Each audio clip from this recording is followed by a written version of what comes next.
குச்சி போயிருச்சு பாருங்க நிஷா என்ன பண்ணிக்கிட்டு இருக்காருன்னா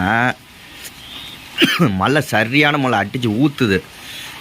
என்ன ஆகுதுன்னா எங்கெங்க கிடந்த சாக்கடையெல்லாம் வீட்டுக்கிட்ட அடிச்சுக்கிட்டு வருது. அதெல்லாம் அது அங்க குச்செல்லாம் போட்டு வச்சிருக்காங்களா, அது நீங்க வந்து மழையில தேங்கினீங்கன்னா ஜன்னல் வேற ஓப்பன் ஜன்னலா, அதுல வந்து கொசு வர ஆரம்பிச்சிடும். அதனால இதுல இருந்து இப்ப இது வரைக்கும் தள்ளி விட்டோம், கொஞ்சம் ஹெல்ப் பண்ணோம்னா அந்த மழையை தண்ணிலாம் அப்படியே அடிச்சுட்டு போயிருப்பாரு. இப்போ பாரு எல்லாம் கமெண்ட் பண்ணுவாங்க, ஏன் நீ செய்ய வேண்டியதானே செல்வான்னு. நான் தான் இவ்வளோ நேரம் செஞ்சுக்கிட்டு இருந்தேன். சரி டக்குன்னு நான் செய்யறேங்க அப்படின்னா சரி நீ என்னவோ பண்ணு. நீ தான் சொன்ன ஐயோ நான் அவ்வளோ வீடியோ எடுன்னு சார்னாரு, நான் எடுக்கிறேங்க இருங்க அப்படின்னா இல்லை வேணாம் நீ கம்ப கீழே போட்டு நானே எடுக்கிறேன் அப்படின்னு நீ போயிட்டு என்ன. ஆமாம் அப்புறம் சாக்கடை கழுவுறாங்கன்னு திட்டுவாங்கல்ல. நம்ம வீடு நம்ம சுத்தமாக இருக்கிற நம்ம தான் பார்த்துக்கணும். வீட்டு வாசப்படிக்கிட்ட நாட்டையும் சுத்தம் பண்ண அது ஆப்போசிட் சைடு சாக்கடை இல்லை, இந்த நம்ம வீட்டு சைடு மட்டும் தான் சாக்கடை இருக்கு. ஆப்போசைடு இல்லைன்னா அந்த அடியில் நல்லா இது மாதிரி கட்டியிருக்காங்க, மூடி கட்டியிருக்காங்க.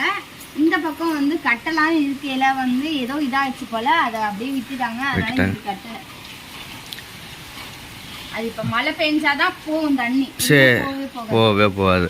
சரி பாரு சரியான மழைங்க. உங்க ஊர்ல எல்லாம் மழை பெய்யுதான்னு கமெண்ட் பண்ணுங்க. திருச்சியில மழை, வெளியில ஜாமான் வாங்க கூட போறதுக்கு நிஷா ஒரு லிஸ்ட் போட்டு வச்சிருக்கா சமையல் செய்யுங்க. பாருங்க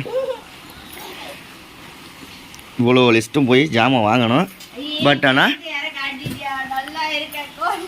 கையெழுத்து காமிக்கணுமா?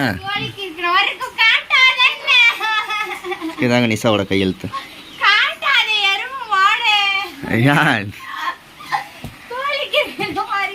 அதுக்கு என்ன, நம்ம படிச்ச படிப்புக்கு அப்படிதான் கையெழுத்து வரும். இன்னும் நல்லா எழுதுவேன், பட் கொஞ்சம் அவசரத்துல எழுதுறதுனால ஜாமான் வாங்கணும்ல அதுக்காக. ஓகே இந்த சீட்ல நல்லா எழுதிட்டேன். இது பொறுமையா எழுதுங்க பாரு.